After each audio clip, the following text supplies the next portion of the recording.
I am terrified of going in front of the camera, terrified. So when somebody is saying nice things to me, I'm like, why are they being nice to me?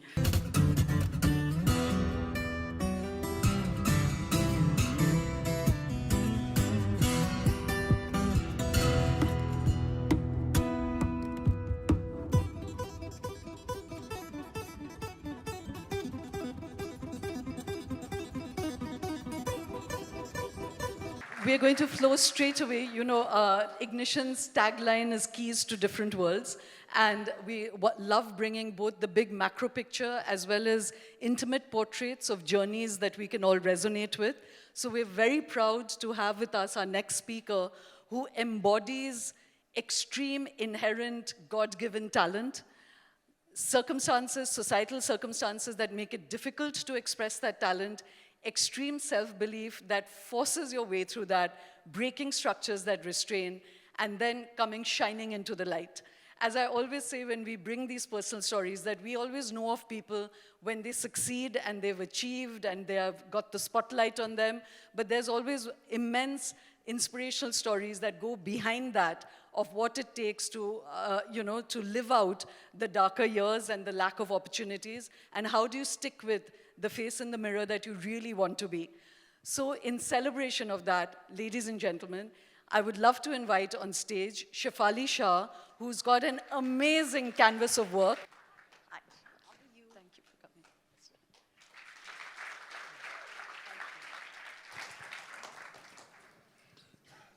Thank you so much for coming, Shefali. And that was like a tiny capsule into that powerhouse world you've created. Amazing. Thank you. Thank you. I'm glad I sat there and watched it instead of coming here. So, Shefali, I didn't speak of your huge canvas of work, literally from Satya, Monsoon Wedding, Waqt, which we will speak about, and then now the great celebration of you that you've done Delhi Crime. It's a multi-season OTT series that's won an Emmy award. It's got an Emmy nomination for the Best Actress. So just amazing arc, from where you began. So, as I said, before we come to the success story, would love to get insights from, who you are, what motivated you. So to start at the very beginning, very often when students have to apply to acting college, they have to write about what acting means to them, So how would you encapsulate that? What does acting mean to you? You want to know what it meant to me when I began or now? Both, actually. When I began, it meant unachievable. It was unachievable. Yeah. It was something that, it wasn't even in my radar. You have dreams and you have aspirations, and I want to be this and I want to do this. But acting was never, ever in my wildest dreams. And today, it's my passion. I love it. I love it. It's something I can do 24, not 24/7. It's a little, zara stretch, okay? But yeah, it's my passion. It's my love. I'm the happiest on set, easily. So to come back to the beginning, why was it unachievable? Was it the background you came from, the family you were in? Was it not just a possible career choice, or was there just not opportunities?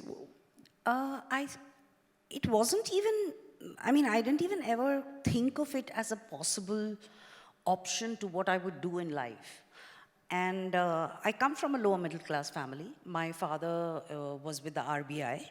And when I say he was with the RBI, he was not one of the top managers or anything like that. He was on a very, very, nascent, beginning kind of job designations, let's say. My mother's a doctor. And I thought the maximum that I could dream of was I'd be an air hostess. Nothing more than that, nothing beyond that. So it wasn't about, of course, like what you see on screen is unachievable. When I was young and I would watch these gorgeous women, I would be like, you can only watch them and worship them. You can't be them. And I think that's kind of true even today. I can be characters, but I can't be these But stars. That, right now, if we had to take a vote on gorgeous meter and you, I think let's see, put our hands up on who thinks she's gorgeous. You know? thank you. Thank you. Yeah. I think first just redefining what's gorgeous is something that you've done, you know, so first that. But then I still come back to the, like, you know, we have had Manoj Vajpayee and we've had others on stage with us, and none of them were the stereotyped heroes, you know. So I'm always fascinated by where does it like get birth? How did you even think that if you're saying it was unachievable, it was beyond your family's imagination, it was beyond your opportunities, how did it take seed and how were you first spotted? How did you even think you can be an actor? I didn't think I could be an actor. I just incidentally one day realized that I do this on a regular basis and I get paid 200 rupees for it. So it might be in my school job. or where? No, much older. So I did a play when I was. My mom used to click pictures. Okay. So She then I used to take pictures. Yeah. So I would take them to school and show it around. And one of my teachers, her husband was a Gujarati playwright. Gujarati theatre is a very, very big industry. So she thought that I could act. They were casting for a play, and she asked my mom, and my mom said, I don't think she's going to be able to do it, but whatever. And I did the play. It wasn't easy, but I had a lot of fun. And then there was a long gap. And then when I wanted admission in a particular college, all those paper cuttings that mom had saved kind of helped. Because Mithibai College had a big drama faculty. It still does.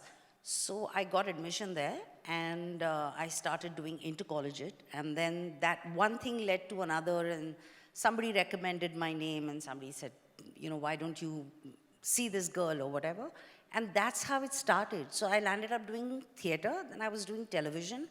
And that's when I realized, I think a couple of months or probably a year down the line, that this probably is my job. Yeah.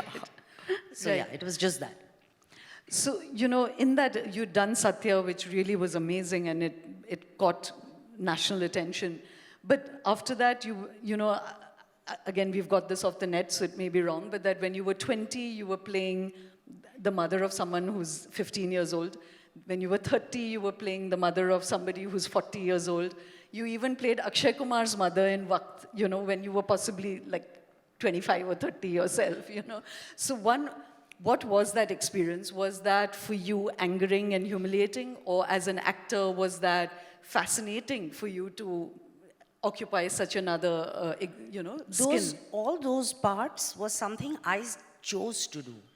Because according to me, as an actor, the point is you play other characters that are not you or unlike you.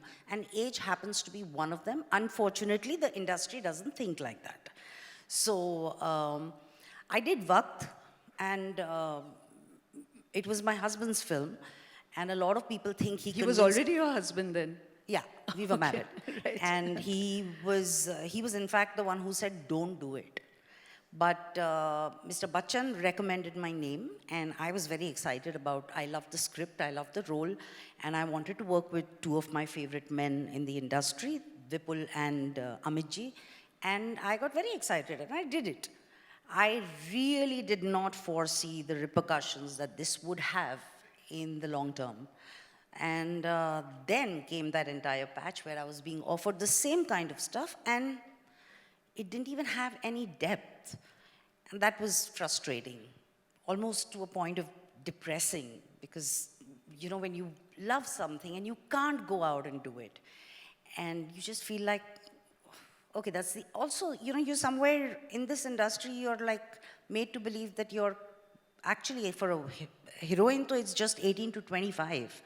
And for women, it's 35, then that's the end of it.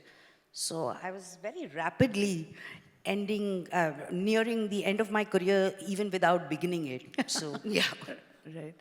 So, no, it is, you know, and it's amazing you said that, because recently I heard you say in an interview that you would probably and possibly not do Akshay Kumar's mother ever again. So, to understand... Definitely not. Definitely not. Because of his repercussions. But actually, as an artist, you enjoyed it. Because now I am getting roles which are not determined by the relationship it has with the main characters. The parts that I do are main characters. Yeah. And that, I mean, this is what I've been waiting for. Like our, like the society, even in films, women were known as iski ma, iski girlfriend, iski wife, iski whatever. Like, when somebody came to me with this, like, it is the hero's whatever. And I'm like, yeah, that's the relationship she has. What's the character? But they didn't really know what the character was, and I don't think it made a difference. But today it does. In fact, you say, whatever you watch, it's so well fleshed out. And I'm very happy doing what I do. I do not want to be a mother to anybody who's older than me. No, that's in fact, again, I want to come back to the lean period, when, like you said, you were put on a shelf or you were being offered things which was so unexciting that you had to drop off. But, in Dil Dharakne Do, we kept that entire scene because that's your power, that even when you were put relationally with somebody else, you really owned it, and it's one of the most memorable cameos possible, to be the mother of this rich man, the wife of a rich man, and then play that role to such hilt. So, talk to us about, that's what I was asking you about. When you write about an application, you kind of speak about what acting is. So what are the tools you use? How do you enter these characters? How did you make that particular character your own? If you were to describe, I think a lot of people would have seen Dil Dharakne Do, but she is the, she's the appendage of a very rich man, completely, like blind spotted by him. He's always flirting with others. And she's this coiffed woman, but seething inside. That's the character. How did you unlock that?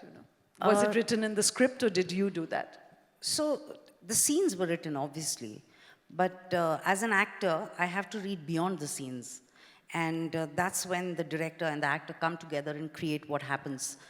When I read the script, I thought it was one of the strongest roles on paper. And Sorry, one of the strongest roles on paper. I remember after I shot for the film and Zoya and Javed Saab said it was the weakest written role on paper, and I was like, no, according to me, after Pluto, the dog, it was the strongest written role on paper. I wanted to play Pluto, I just wasn't good looking enough. So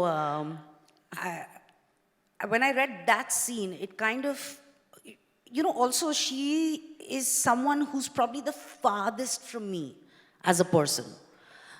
She comes from a strata I don't belong to. She is fake. She is pretentious. She's very manipulative. She's complexed, which I won't say I'm not. I have my own complexes. And she's extremely broken. So it was all of this. And one is, of course, the director tells you what it is, but then you have to read the fine print. That's where that entire character starts building up. And when there are actors like this around you, then it just gets richer and richer. And I'm surprised you call it a cameo, because according to me, it's one of those very strong ensemble films. Yeah, true. Where every character is important, like Monsoon Wedding, like Satya. These are ensemble films where every single character is so well etched out and so important to the film or the project. No, so yeah. That's true. That's the wrong word to use for it. It was an ensemble. I meant that it's not a scene where, it's not a film where the entire film is riding on your back, but it's a very memorable part of that film. But so coming back to that, like you said, this lean period, when you know that you're bursting with this kind of creative capacity, one, were you aware that you really had this, and you may feel modest and not want to say you're a powerhouse talent, but all artists know when they're special, So one, did you know you were special? And then how did you live out that lean period when you weren't getting anything that mattered? What kept you sane? What was your thinking during that time? Obviously, you all don't know me enough. You'll only know me as much as you've seen me on screen or what you've heard of me right now. And I think all of you must be very good people who gauge humans, I assume. So one thing is for sure, that I can't lie. I think everyone can believe that. And I genuinely do not understand what I can and I can't do. I am terrified of going in front of the camera, terrified. I have complexes. I feel not good enough. It's almost like an imposter syndrome. So when somebody is saying nice things to me, I'm like, why are they being nice to me? So it is that. So I do not know what I am, and I think it's my strength. The day I feel I know it, that would be the end of me. But having said that, that didn't stop me from wanting to do amazing characters or films or projects. And it was not coming my way, and it was extremely frustrating, depressing, and demotivating. And you know, after I got married, I decided that I don't want to work for some time because I wanted to have my babies and sit at home and look after my children. But then they grew up, like kids do. And then you're left with this vacuum of, now what do I do? You know? Also, it's just creatively to be on a set, to dive into a script, all of it is so amazing that I missed it. I really missed it. I remember having a conversation with my sons, and you know, they said, if you wanted, you could work every day, and you could be famous, like a lot of other actors are, and you could make a lot of money. You choose to say no. And I actually, my career has been more about waiting than actually working. So, and I've probably said no more often than I've said yes. But I just realized that what I want to do is not going to come every day. And I don't want to just go and do a film or a project because I have to be working. Having said that, I have to admit, I have the privilege of making that choice. Not everyone does. But so after I understood this and kind of made peace with it, I was like, okay, I'll wait. I'll wait for something that really excites me. It could be one project in a year. It could be one project in 2.5, 3 years. I'll wait for it. And I think it kind of paid off. I'm glad I waited. No, I'm glad you shared that because, you know, once Amir Khan, who's the sort of, you know, superstar and has been for so many years, he shared this story with me where he said that almost 10 films, 15 films in a row, he just signed up because he got success, and he signed them one after the other, and he said it was the most bleak phase of his life because he wasn't convinced about a single role he was doing. All of them were flopping, and he felt he was like in a dal-dal, you know, and he said, that's when I took a call that I'll never, ever again do something that I don't believe in. And that's why I was asking you. So I think you're possibly underplaying what it takes to say no when you could actually be working and just, you know? No, it actually, honestly, because there is no professional calculation. I pick a role, a part, a script on pure instinct. I read it, and if it affects me deeply, I'm like, yes, I want to do it. What, how, whether I'll get paid, not paid, all of that comes later. But that's how I function. So it's not difficult for me to say no. I'm not proud of it, but yeah, that's how That's it is. who you are. Yeah. Actually, that helps me ask you my next question before we come to this fantastic era of your acting now. Is that if you were a character, you know, you've given us little glimpses to who you are. You just said not everybody here really knows you. So if Shefali Shah was a character, what are the core attributes of that character? Who is Shefali Shah, you know, that really essentially makes you you? I am a character. But on the stage right now, I think we both are the leads, so I'm very excited about it. But I don't know how many of you all have seen this film called Darling. Darlings, yeah. If I had to say one character that is closest to me, or rather I am closest to that character as a person, it's Shamshunisa from Darling. Really? Yeah, totally. Murder seeds in your belly? Oh, completely. Dying to kill people. Like, she's wicked, She's funny. She is. Sorry, what was the first word you said? She's wicked. Wicked. She's funny. She's unapologetic about herself. She's not had an easy life, which I'm not saying is my problem, but she's not had an easy life, but she's not demotivated by it. It hasn't taken the zest out of her. You know, she still has that pizzazz and the spark, and she's fiercely, fiercely protective of her children. So yeah, I think this is what it is. My son calls me, it's a very interesting thing he calls me the human form of 100 emojis. Yeah. So I assume I'm probably too much of everything. There's no in between, let's put it like that. There is really no in between for me. It's all extremes, and I get to hear every day from my family that it's really exhausting to deal with me. So yeah. I think that deserves an applause, you know. That's, Thank you. that's the energy you bring to screen, you know. We saw bits of that. You're all in on every character, and that's amazing for somebody who's watching it, you know. So let's just come to Delhi Crime. You know, there's so many cops in the Bollywood universe. You know, there's super cop franchises, and there's the Shetty universe of cops.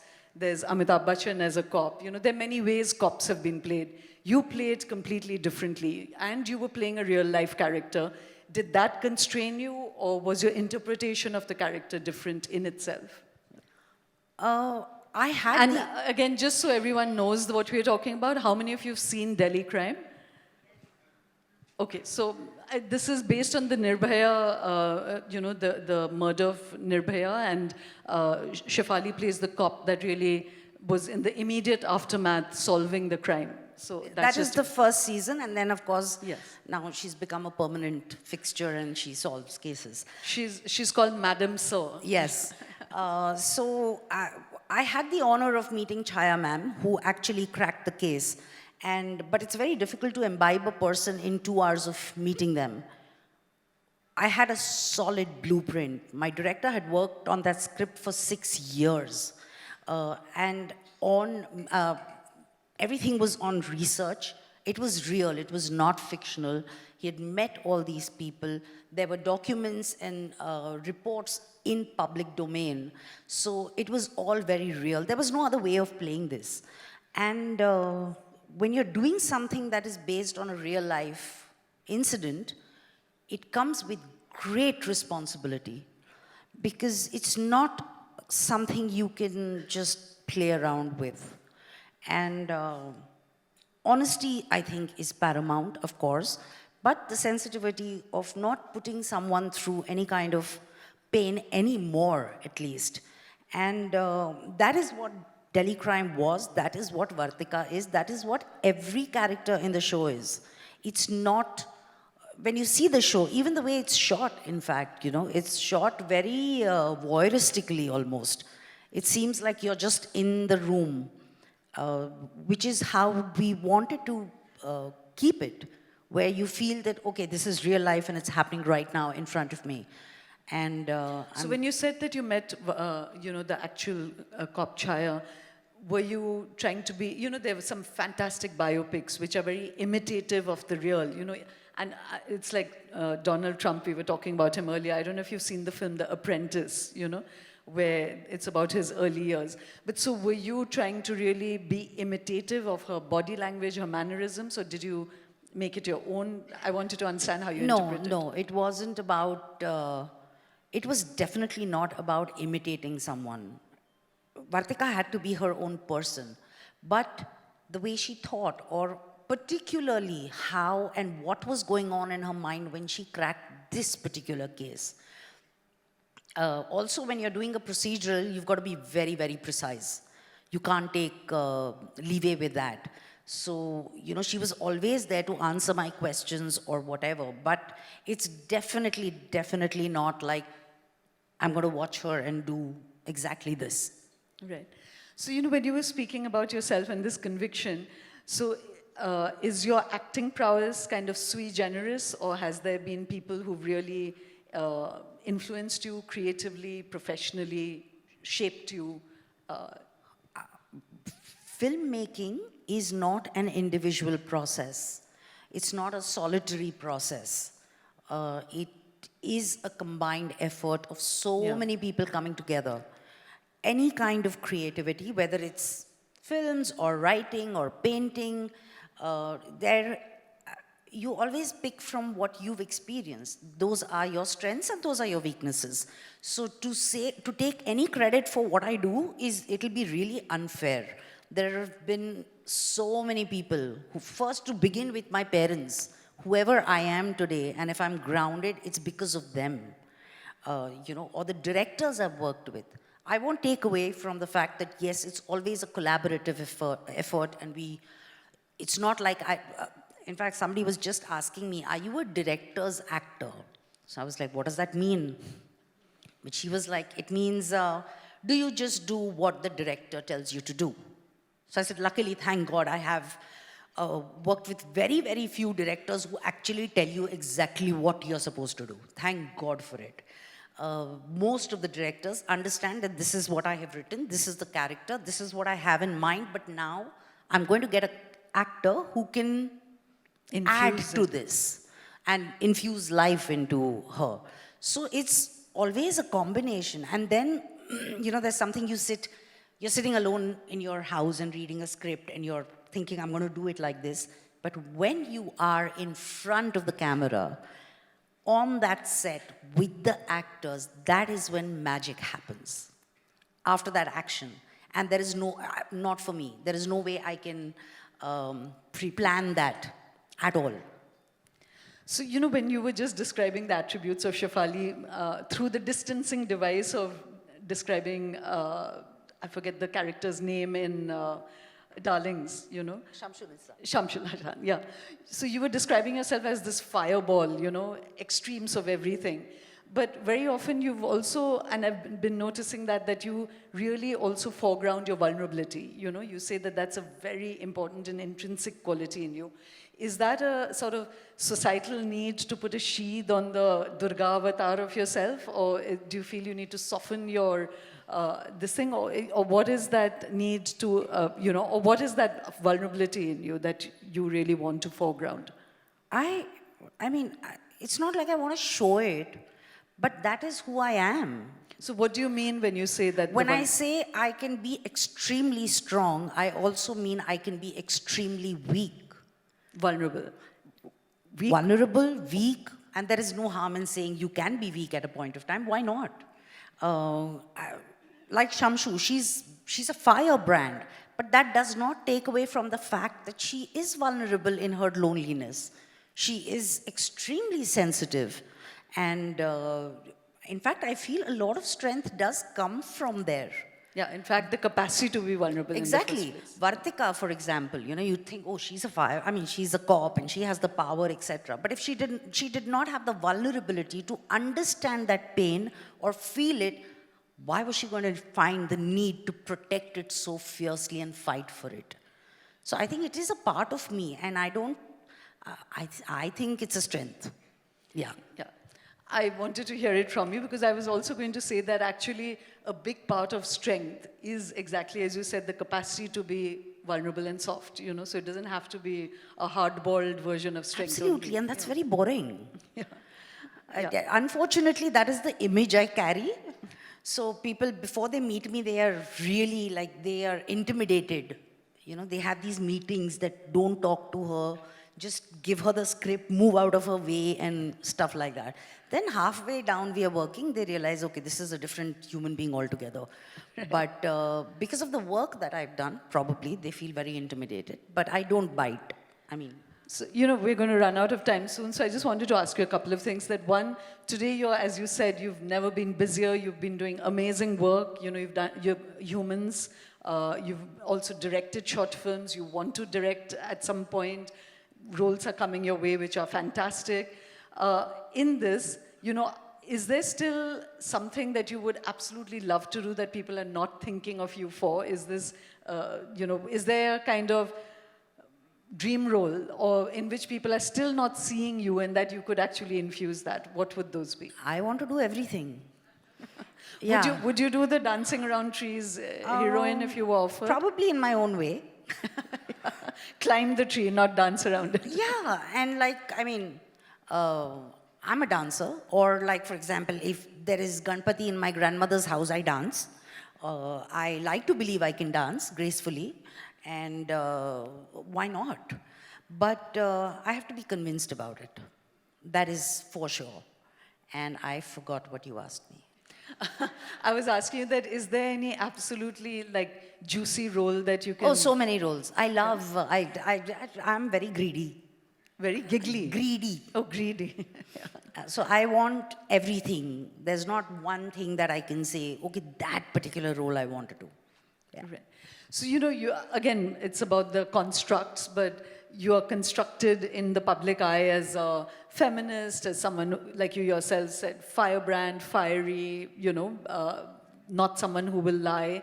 So what is your understanding of being then a feminist, because it's so unidimensional in people's minds. So if you could spell that out, and you just said that you have 2 sons, so what do you think you've transmitted to them about what being a strong woman is? So, one, to this feminist word is really misconstrued in a lot of ways. It is about equality, it's not about one-upmanship. I will be strong if I have a male counterpart and vice versa. I'm not saying we individually can't be, but I think men and women, it's a combination. And now, in fact, not just men and women. There are other genders. Yeah. And if we did not have a balance of everything, I think we'd be a little lesser in whatever, in our depth, in our achievements, than we are today. So I think that is primary. Yes, I'm a mother of 2 boys, but I don't know how many parents feel this, but I genuinely feel I'm not going to know what I did as a parent until they're 30 years old. So I think I would like to believe that I've done a good parenting, and I do believe that our daughters would be safe if our sons were raised right, but it's a nice line, na? I know, always works. But it's, you want to do the right stuff, but there is unfortunately no instruction manual that comes with parenting. So you're just trying to work around what is happening, and the world is changing rapidly, and sometimes not in a very good way. But I hope that I've given them, so, okay, let's put it like this. Kids have very limited attention power, particularly when you're giving them advice. After the 3rd word only, they've switched off. Forget the 3rd sentence. So I tried telling them whatever. Then I realized, no, this is not going to function. This is not going to work. So I made a very simple statement, which I think stays with them. I said, you treat others the way you expect to be treated yourself. Yeah. Bas, itna. If you can manage to do that, I think we'll be in a pretty good place. That's a good distillate, So just last question, and in a way or maybe the second last, because I don't want to end on that note. But when you were talking about vulnerabilities, there's only very little bits of it online, but that you yourself went through a kind of sexual harassment, in your childhood, which was a painful, bewildering sort of episode. It wasn't a sexual harassment. I don't know where you read that from. But having said that, every woman I know has gone through an inappropriate touch or whistling or calling out on names or whatever. Some have it really bad, unfortunately, and some just get saved by the nick of time or the skin of their teeth. But I was bullied a lot. I was not liked at all. Yeah, I was really bullied. Nobody liked me in school, which isn't great for any child's mental well-being, I guess. What were you bullied about? Probably being dark, ugly, poor. I was in a school which was a very, very sought-after school. And my parents, irrespective of everything, worked very hard to put me in that school. Now, everyone in that school came from a very affluent family. And they obviously looked down on me. So that was exactly how it is. And what were they bullying? I mean, honestly, why do people act like idiots? There is really no reasoning, explanation, justification. Today I can look back and I can be like, so stupid, her loss. But at that point of time, I don't think it was like that. It Yeah, was it really will be very wasn't- wounding. Yeah. Yeah. And I didn't have friends, and it's not good. It's not good to make anyone feel lesser about themselves. So, did this kind of natural ebullience, is it a latter-day acquirement, or did you have that even as Sorry? a child? I said you're so ebullient and vibrant. Is that something you have sort of, did that come into you later? Yeah. And coming out of acting and your sense of No, I don't know whether fulfillment? it came out of acting per se, but it did come out. As a child, I was a very boring, well-behaved child. Very boring. Like, matlab, whatever. I don't know when I snapped like a rubber band. I think probably when I went to college, I just went like, fat. Became this different person. And I think gradually it's growing. And simple things. And these are things you just get as you grow, and what works for you and what doesn't work for you. Like I used to think, emotion and sensitive and, that is what your strength is, which is. But I think humor is it Value. cannot be Replaced. replaced. And I don't think you can get through life without humor. So, I thought laughing, cracking jokes, having fun, being wicked, and being blasé about it worked fine for me. Having said that, not because it's not at the cost of anyone, but it was just like, what do I have to lose? I mean, people won't like me. Usse zyada to kuch zyada nahi ho sakta na. It won't work for some people, but then I'm not pizza and not everyone is going to like me. Right. That's how it is. Well, it's clearly worked wonderfully, because I think there's a huge celebration of you as an actor, and so justified. And, I think there are only 2 times when we have had wonderful audiences and wonderful communities, and I do keep people on their toes, but one was with Manoj and now with you, because also it's about breaking that stereotype. Acting itself is difficult, but to break the stereotype of what will be successful on the screen is a really tough journey, and you've really made that, so I want to celebrate that. But it also, I want to end with this idea of beauty, because it is such a sort of physically driven industry. To say that you grew up feeling or being laughed at as ugly, dark, and not liked, to arrive also at this diva-esque sense of who you are today. When did your relationship with beauty change? When would you accept that you are beautiful? I don't know if that journo is here who met me before I got dressed. I don't think that person was shocked. She met me after that. And she was like, oh God, you look nice. I was very shocked, very shocked. 2, 3 people said that, oh my God, you look beautiful. I was like, thank you very much. I clean up well. But are you asking me why, how? No, at which point did you have I'm not here to share my own stories, but I have a pivotal moment when I began to inhabit my own skin. So is there any pivotal moment when you said, wow, I'm good looking and I'm No, I don't me," feel and- that. No, you don't. No, No, you don't. I don't. Very, very, very This is all rarely. made up for the character on stage. In fact, I was just telling somebody that if I'm not quintessentially beautiful. And I think I can hide behind it because I have these amazing characters to hide behind.